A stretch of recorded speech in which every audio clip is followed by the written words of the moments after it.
আসসালামু আলাইকুম। আশা করি সকলে ভালো আছেন। শৌখিন খামার ইউটিউব চ্যানেলে এই মুহূর্তে যেখান থেকে আমার ভিডিও দেখেছেন সবাইকে আন্তরিকভাবে অভিনন্দন এবং শুভেচ্ছা। প্রিয় ভিউয়ার্স, আসলে গতকাল থেকে আমার একটা ধারাবাহিক পর্ব চলছে।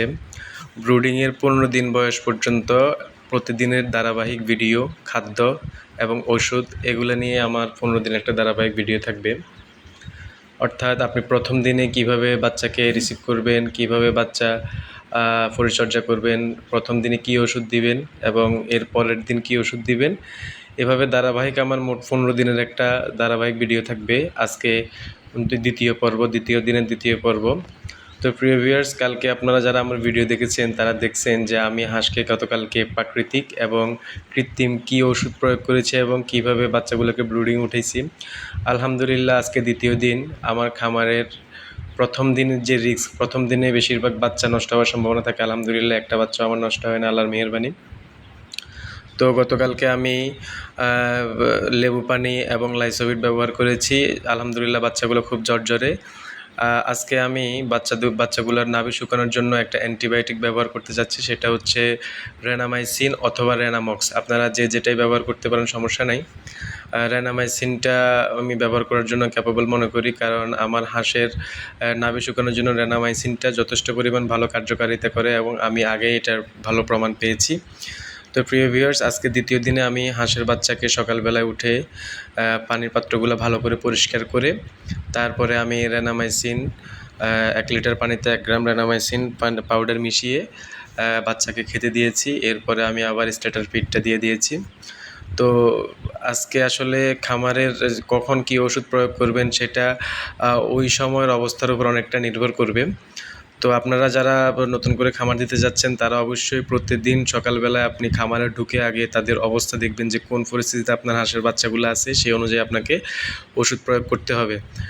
তো যদি আপনার হাঁসের অন্য কোনো প্রবলেম থাকে তাহলে সেই জায়গায় অন্য ওষুধ ব্যবহার করতে হবে। আমি যখন হাঁসের খামারে ঢুকছি তখন আমার কাছে মনে হয়েছে যে না, আমার আজকে রেনামাইসিনটা প্রয়োগ করা উচিত, যেহেতু হাঁসের কিছু নাভি এখনও কাঁচা রয়ে গেছে, বা এটা প্রয়োগ করলে আপনার পায়খানাটা ক্লিয়ার থাকে, চুনা পায়খানা থাকলে সেটাও ক্লিয়ার হয়ে যায়। সো দ্বিতীয় দিন আমি রেনামাইসিনটা ব্যবহার করছি। তো প্রিয় ভিউয়ার্স, আপনারা এটার সাথে একটা প্রাকৃতিক ওষুধ ব্যবহার করতে পারেন, সেটা হচ্ছে রসুন। আপনি রসুনকে চেঁচে একটু ভালো করে চেঁচে রসগুলা পানির সাথে মিক্স করে সেটা খেতে দিতে পারেন। সেটা একটা ন্যাচারাল ওষুধ বলা যেতে পারে। এই রসুন পানিটা আপনার জন্য আপনার হাঁসের খামার জন্য অনেক উপকারী। অ্যান্টিবডি তৈরি হয়, রোগ প্রতিরোধ ক্ষমতা অনেক বেড়ে যায়।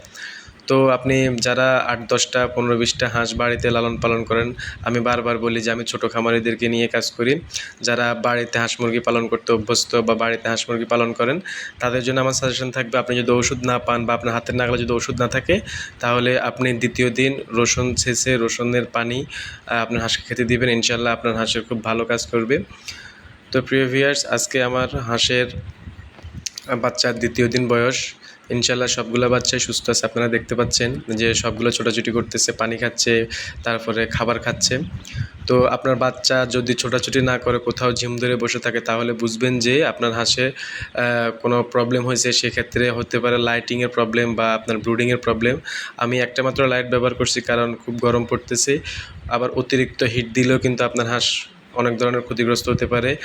অতিরিক্ত ঠান্ডা হলেও যেমন হাঁসের রোগে আক্রান্ত হয়, অতিরিক্ত গরম হলেও হাঁস রোগে আক্রান্ত হয়ে যায়। সুতরাং তাপমাত্রাটা ব্যালেন্স করা খুবই গুরুত্বপূর্ণ।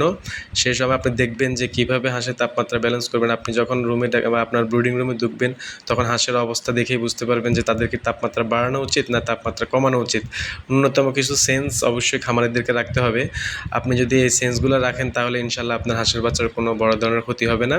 তা আমি দেখলাম যে না, আমার ব্রুডিংয়ের তাপমাত্রা ঠিক আছে, সেজন্য আমি আর লাইটটা বাড়াই নাই, লাইট একটাই রাখছি, যাতে করে অতিরিক্ত হিট না পড়ে। অতিরিক্ত হিট পড়লে হাঁসের আবার ঠান্ডা লেগে যাবে।